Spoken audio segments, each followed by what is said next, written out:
Well, welcome, welcome, welcome. Thanks for all coming back to the lair. As you know, I'm the Scranton Strangler every week. We sit down and we talk about America's favorite sport, football, college or NFL. We will discuss it all here. Make sure that you like, share, follow, subscribe to my channel so you can make sure to keep up to date for when I go to stream, what I'm going to stream about, and everything pretty much on this year's season. So, in case you missed my last stream, I do apologize about last weekend's streams. Was not airing. Our sponsor, Metalhead Thread, had a show. It was Spooky Spectacle 2019, and I was out there all weekend and didn't pre-record the stream like I had planned to. But here we are. Week 3 is upon us, Thursday night football. This Thursday night matchup is between the AFC South rivals and the Tennessee Titans, and which are 1-1 on the season, and traveling to Jacksonville to take on the winless Jaguars, which obviously winless at 0-2. Now this game is going to be big, really for both teams to get a win. Because if they don't, then they'll be falling behind 0-2 in the division rivalry, as both of these teams played and lost against other AFC South rivals last week. Now the Titans kind of come into this game. They're favored by 2, but Jacksonville is really the team. They're desperately looking for a win. They haven't beaten Tennessee since Christmas Eve, and I believe it was 2016. So it's been a couple years since they've gotten a win, and again that was in Christmas Eve in 2016. And they're also looking to not start off their season 0-3.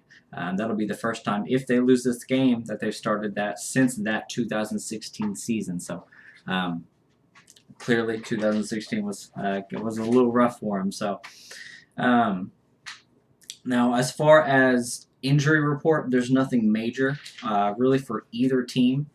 Marcus Mariota, the quarterback of the Tennessee Titans, did hold out of practice on Monday with a groin aggravation that he had, but since Tuesday he's been a full participant in practice, and I don't expect anything different from there. He'll definitely play tonight. And then on Jacksonville's side of the ball, defensive back A.J. Boye, cornerback, has been shown as questionable all week, but they have said that he is expected to start tonight's matchup against the Titans. Now, the talk of the week is really on the opposite side of AJ, and that's going to be cornerback superstar for them, Jalen Hurts. He publicly came out this week and did say that he is requesting a trade. So we'll kind of see how that goes.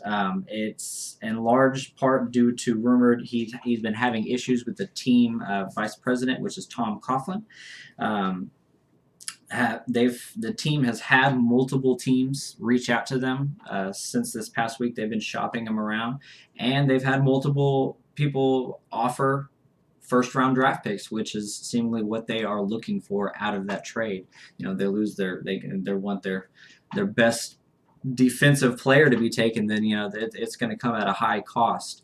We saw a defensive player go for a first-round pick earlier this week with the Pittsburgh Steelers picking up Minka Fitzpatrick, safety from Miami. So they gave around their first pick out of next year. So we're seeing it happen. I don't foresee Jalen Ramsey to be in a Jaguar uniform very often. So the game in itself is big for him, especially because you don't really know which way he's going to take. Is he going to hold himself back, knowing that his days are really numbered in Jacksonville with teams like the Chiefs, Eagles, Patriots, Seahawks rumored to have shown interest? Or is he going to show out and drive up his stock with those other teams? Either way, like I said, it's pretty apparent that this is going to be the last game that we see Jalen Ramsey in a Jacksonville Jaguar uniform. So keep your eyes and ears open for that. Now, Jacksonville actually comes into the game led by their rookie cornerback Gardner Flint Minshew II. So although they don't have their starting quarterback, Super Bowl MVP Nick Foles, like they hoped and they paid a lot of money for, but most Jags, I would probably guess that they're not as down as you would think. Most fans would agree that in saying that they aren't completely hopeless with their 23-year-old quarterback out of Washington State. On the year, Minshew, he's actually 45 of 58, throwing for 488 yards, and he's got 3 touchdowns versus only 1 interception. He's got a rating of actually 111.8, which is 6th in the NFL when you include all quarterbacks that have thrown more than 10 passes. So, he's definitely one of those guys. If you're looking for a backup to really step in for you, he's probably the best backup in the NFL. And so it's not. You got to be careful when game planning for him because he's really one of those kind of guys that can sneak up on you because he can absolutely sling it, as he's shown here in the past 2 contests. So, like I said, he's 111.8, which is 6th in the NFL. Now, last week they played a very good Houston team and had an opportunity, really at the end, to win the game. They scored with 30 seconds left to tie it up. They don't go for the tie; they go for 2 in that game, go for the win. And it was just a failed 2-point conversion. That's essentially how they went out. In large part, it was, if you ask me, it was a bad play call from that standpoint. So they fall by 1 point to a 12-13 game against a very good Houston team. So I don't really put too much of that load on Minshew because he definitely wasn't the problem. Now, Jacksonville's offensive line is really what needs to be stepping up in this game. They play a large part in really opening up, obviously, the running lanes for Leonard Fournette and keeping the pocket clear for Gardner Minshew. He's a rookie quarterback, so you got to expect him to have some sort of not a connection issue, but there's a learning curve, there's a learning gap, and he's been thrown into the fire. He's a 6th-round pick out of he's a 6th-round pick for Jacksonville that never really expected. He's supposed to be behind Nick Foles this entire time, so he's just been kind of thrown into the fire, and I think he's done a very good job. Now, talking about that offensive line, and speaking of Minshew, he's been sacked 8 times in the past 2 weeks.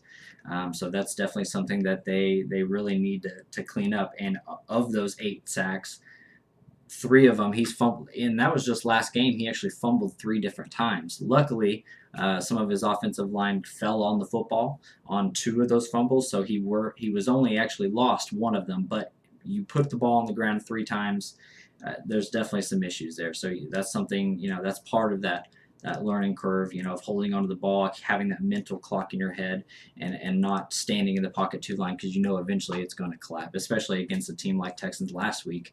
Whenever you played and you're going against J.J. Watt on one side of the defensive line. So. Now, that's probably one of the areas, though, across the board for Minshew that he can improve on is getting rid of the ball a little bit faster. So, like I said earlier, I'm going to pin that timing, that pressure on the offensive line. They need to do a little bit better job because they know that they've got a rookie back there. But they face a team that's 2nd this week. Now we're talking about Tennessee, a team that's 2nd in the NFL in sacks. And they're also tied for 2nd in the NFL for interceptions, having 8 sacks and 4 interceptions on the year. So definitely going a team that knows how to create pressure. Now, I mentioned the running game a moment ago. Fournette this past week had 15 carries and only 47 yards and 0 touchdowns. So that's another thing that they really need to improve on. Especially with having such a hard-nosed runner and a ground and pounder like Fournette. He needs to be able to carry more than 3 yards. He was averaging just 3.1 yards a carry. So believe it or not, that's kind of another issue that you have is he had 47 yards a carry. Minshew actually led the team. Sorry, give me 1 second on my phone. Minshew actually led the team in rushing yards with just a little over 50. So just give me 1 second, guys.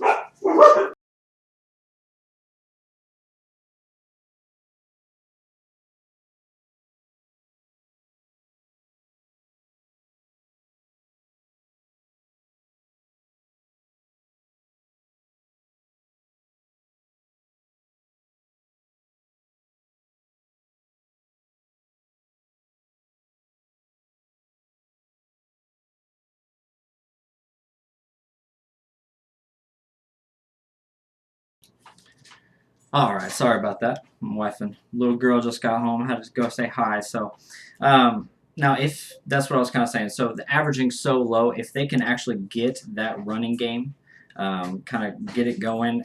Fournette's a proven runner. He's someone like I said that can really run. He's a punishable runner that can do it run after run after run. So that can open things up for Minshew and open things up for the passing game. Which he is a proven passer. Like I've said, he's definitely not one of those, a quarterback that really, essentially, when you look at it, if you look at the Jets game, what happened on Monday night with the Jets game, them going down to the last man and them being just so one-dimensional to where you almost feel bad for Le'Veon Bell. That's not what's going to happen in Jacksonville. Gardner, he's coming from a Leach school, which obviously in Washington State, that's all they do is sling the ball around. You can tell that this year whenever they have Anthony Gordon, who leads in college football in passing yards. So comes from a good pedigree of schools. He even went to East Carolina, which is a known school for passing. That's somewhere where Lincoln Riley extended from Oklahoma. So obviously another offensive school. So he's got the arm for it, and just I'm surprised not a lot of people really knew about him. So now that's obviously going to be for Jacksonville. On the other side of the ball, we do have the favored Tennessee Titans, led by their Heisman-winning duo at quarterback and running back. And we'll start off with Marcus Mariota, who statistically is actually doing pretty great so far through the 2 weeks that we've had. He's 33 of 52, so good completion rating. He's thrown for over 400 yards, 402 to be exact. He's thrown for 4 touchdowns and 0 interceptions with a rating of actually better than Gardner Minshew's. Minshew was at 111.8, and Mariota is going to be 112.8. So he's actually in that top 5 of ratings if you're looking at ratings, so in the NFL. Now, Derrick Henry, he's had 34 carries, 166 yards, and 2 touchdowns, averaging a monstrous 5 yards a carry, and he's also adding it to in a different dimension of catching. He has 3 catches for 87 yards and another score added onto that in the passing game. So the new offensive coordinator, Arthur Smith, I think he plays a large part in the offense's success so far. This is his first year as the offensive coordinator, but he actually has been there for quite a few years. He's just been the tight end coach. So they switch him over to offensive coordinator, and I think he's done a great job. He does a very good job at disguising what the team's going to do and keeping the defense guessing in different formations, sending guys in motions kind of at the end of the play. They've even done a good job at the actual tight ends, of course. Him coming from that tight end coaching background, he does a good job as offensive coordinator at getting their security blanket, if you will, of Delaney Walker in good position so he can continue to be that security blanket for Marcus Mariota that he's been for, God knows, 10 plus years, not for Mariota, but just, in his career, he's been there for quite a while. And then also mixing up different things. You see, like as an example, last week they scored on this play. They line up, put a tight end in the tight end position, but disguise it in a jumbo set to where you're not thinking about anything. You're thinking run, run, run, and then a lineman who's lined up as a tight end slings out in the middle, and he's wide open in the center of the end zone for a touchdown. So you can see they're doing things like that. Again, creating disguises for their offense. You hear a lot about defensive coordinators disguising their looks, disguising pressure, making it look like there's pressure, and then having them back off to confuse the quarterback. Well, you're seeing that more and more in offense, and especially in the Titans, not the tight ends, the Titans new offense that you see. So kind of pay attention to that tonight, if you will. Some of the issues, though, that I'm having for the Titans, though, I think that the Titans, they're not using Henry enough. That's what it was. So as I kind of read off earlier, he got the ball he's got good stats, but it could be so much better. Last game, he actually only got the ball 15 times. He ran for 82 yards on the score, but he only got the ball 15 times. He's averaging over 5.5 yards a carry at 5.5. So why not feed the beast, if you will? So I look for that. Even if you look at the entire season, every game that he's played, they haven't given it to the ball. He hasn't touched the ball 20 times on the run. So it's usually in that 15 to 19 area, and I think that they can. He's a workhorse running back. That's the style that he is. He's a bruiser. He's bigger than the other guy on the other side of the ball, Leonard Fournette. So I want them to feed him a little bit more. I think that he can definitely handle the 20 plus reps a game.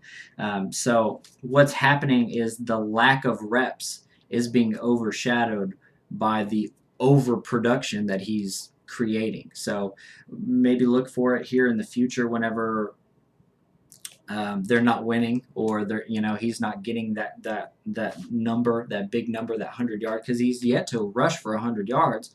It's because he's only getting the ball 15 times a game. So now you never know in this game. He, as of last year, I'm sure you've seen he can break it off at any point. Last year, this is where his historic Derrick Henry, his historic 99-yard run, which was pretty awesome. I'm sure they'll play it probably about 3 or 4 times tonight if you actually watch the game. But so he's that type of guy, but they're just not feeding him enough. So only getting the ball 15 times a game is a concern for me. The other thing is sometimes something that they else need to address. So Mariota, like I said earlier, was sacked 4 times last week for negative 35 yards. And what I really want needs to happen there to fix that is Mariota needs to get rid of the ball. The issue. It's not like the offensive line is getting overpowered. They're having free blitzers rush and hit the quarterback. Mariota's just holding on to the ball a lot longer than he should be. So kind of open things up on quick passes, play action, things like that. But we got to get the ball out of his hand a lot faster than it has been. So that's something that I know. Marcus Mariota, he's a mobile quarterback, and he's on his last year of his rookie deal. So I get he's trying to be that guy, and he's trying to make the play for the team. But I'd rather him be safe because he has had such an issue in the past with turnovers, interceptions, fumbles, things like that. I'd rather him be safe and live to fight another play, if you will. I will give this one to Mariota, though, that he has done a phenomenal job so far this season at protecting the football. He's thrown 0 interceptions, and he's lost 0 fumbles. So that's something, like I said earlier, that is something that he has struggled with in the past. So kudos to him on that one. He's done a good job, and hopefully he can expand on that one again tonight and replicate that, what he's been doing in those first couple games. Bam. Now, Tennessee also struggled last week in third down conversions. They were actually 1 out of 10. They only converted 1 third down last week over 10 attempts. Another stat on the year is they've only completed 3 first downs in 20 attempts. 3 for 20. So that's actually statistically the worst in the NFL.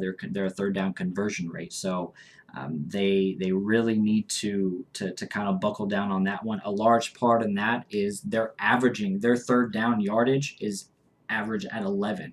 So most of the time they're averaging a 3rd and 11, which is a long field. That's 3rd and long. You really want a third down to be like 5 yards. You don't want ever third downs. You want to get them on 1st and 2nd, but no one's going to be able to do that. Their defense is going to eventually find you out. So you get to on 3rd, but you want that 3rd within around 5 yards or less. They're averaging 3rd and 11 on 3rd downs. So that's another issue why they're having such trouble converting those 3rd down. Again, they're 3 for 20 on the year, which is lowest in the NFL. How do you fix that? Well, you start running the ball more. Like I said, you give the ball to Henry, and he can ground it for a few more yards. Another issue, how to fix that, is stop taking so many sacks. They're running the ball on 1st down, and then getting a moderate gain of 5 or 6, and then they're getting sacked on second. So it's they lose that yardage. They pretty much might as well just knee it for the first two. For the first two plays, that's really what they're doing. So, they're taking 1 step forward and 2 steps back. So they need to pound the run a little bit more, open Mariota up. Anyways, that's essentially just how they need to get better on third down, is not get in 3rd and 11, 3rd and long, those type of situations. So that's kind of the goods and the bads of those teams. Now my keys for victory. Going to start out with Jacksonville. Number 1 is they need to get pressure, like I was just saying, on Marcus Mariota. He had 4 sacks for last week for 35 yards, lost. And with them only completing, and like I said, they're dead last in third downs. So I expect a lot of pressure coming from Jacksonville in this game, especially on third downs. So look for that. So blitz, especially on third downs. Another key to victory for them is going to be they themselves need to convert better on third down. Last week they only converted 3 first downs out of 13. So a little bit better than Tennessee, not dead last, but that's something else that they need to improve on if they want to beat this Tennessee team, especially at home. The next thing is going to be a play call. They had a big issue with that last week. They just need to trust their quarterback. Example, last week for the win, they scored a touchdown with 30 seconds left to go to tie the game at 13-13. They've had some issues kicking the ball. They missed a couple extra points, so they go for the win. It's 12-13. You have had a running back that has only rushed for 47 yards on 15 attempts, 0 touchdowns. So what do? They take the ball out of the quarterback's hands and they run the ball and they don't get it and they lose the game. Right there, I think you need to keep the ball in your quarterback's hands. He's done a great job. He's exceeded expectations for you guys as the backup quarterback. Now I think it's time you let him go out there and play. He knows how to throw the ball. If anything, he can run the ball because he led your team in rushing and exceeded more yards than Leonard Fournette did the entire game. So I think that's a big thing, kind of clean up that play call for Jacksonville. Get pressure and convert third downs are really my 3 keys for Jacksonville to win the game. Now we can look on the opposite side of the ball, the keys to victory for Tennessee. That's going to be establishing a running game, specifically with Derrick Henry. Again, I keep saying this like a broken record. They only rushed him 15 times last week. I think they need to do more than that. A cool stat is the Tennessee Titans are 20-2. So they've won 20 and lost only 2 games in games that Derrick Henry has rushed more than 50 yards in that game. Now, 50 yards really isn't a lot, for a running back. So what does that tell you? That's exactly what they need to do. They need to run the ball, get him his 50 yards. What's that going to do? That's going to bring the defense in and allow Mariota to run things off of play action, off of those RPOs. That gives him a little bit more time because the defense is up more, so it takes a little bit more time to read that defense so that he's not getting 4 sacks a game. He's not getting fumbled and reverting back to those old habits, because what happens, that's the best thing you can do is get pressure on a quarterback. The next thing is going to be, like I said just a second ago, I'm kind of my 3 things. Give Mariota short passes to build confidence and / avoid sacks. That's going to help him out a lot. And then the final thing is get pressure on Minshew. Both of these teams need to get pressure on the other quarterback because both quarterbacks struggle against pressure. What does that do? He like I said earlier, he fumbled 3 times last game. Now, luckily for them, they were able to recover 2 of them. But again, if you can't really expect to win if your quarterback fumbles 3 different times in a game. So Tennessee is 2nd in sacks and they're 2nd in interceptions. Why they're having so much success? They're being successful with pressuring the quarterback. And when you pressure a quarterback, 2 things happen: either you get the sack, or you hurry up the quarterback and throw an inaccurate pass, which causes interceptions. So they kind of feed off of each other, but as long as you're going to have success, as long as you're getting success at getting the quarterback and getting pressure on him. Even if it's not a sack, those pressures, those hurry-ups definitely mean something. He's not able to go through his full, his full reads of the entire play, reading all of his receivers. He may just have to check down to that 5-yard check down instead of that wide open receiver that's 20 yards down the field running a post. So giving him less time is definitely a benefit, especially in a rookie quarterback, an experienced quarterback like Gardner Minshew. I love him to death, but both of these teams need to put some pressure on the quarterback. Whoever has the most pressure is going to be the most successful. So now, all right, friends, I haven't already. If you haven't already, make sure to click that follow, that like button, all at the top, so you can see all of our videos, all that good stuff. I will be back tomorrow, so don't forget and don't miss out on that one. We are going to be previewing a top 10 game for college football. That's going to be Utah. So I'm excited about that. They're actually going to be taking on USC, a team that was just outside of the rankings. They've been ranked at least once this year, and then they failed to beat BYU. So it's going to be an interesting game. Utah, as stout as they are, kind of on the defensive side of the ball, this is going to answer a lot of questions. USC may not be what they used to, but they're still a solid, good football team. They're just not ranked quite now. So I have a feeling that they might be at the end of the year. They unfortunately lucked out on, JT Daniels got hurt, their quarterback. So missed him for the full season after that first game. So, but we'll definitely talk about that tomorrow, probably around, 6:30 Central Time, give or take around there. I appreciate everybody for watching tonight. Let me know what your thoughts are. My prediction for tonight's game: Tennessee is favored by 2 points, and I think they're going to win that 2 points. I'm actually going to go. I'll think about it on the fly right now. I haven't had an actual prediction yet. I'm going to do 27 Tennessee, 27-16. I think that's good. That might be a little bit too many points, but let's go, Gardner Minshew. Prove me wrong, right? So I appreciate everybody for watching. Y'all have a good one. Scranton Strangler out. Deuces.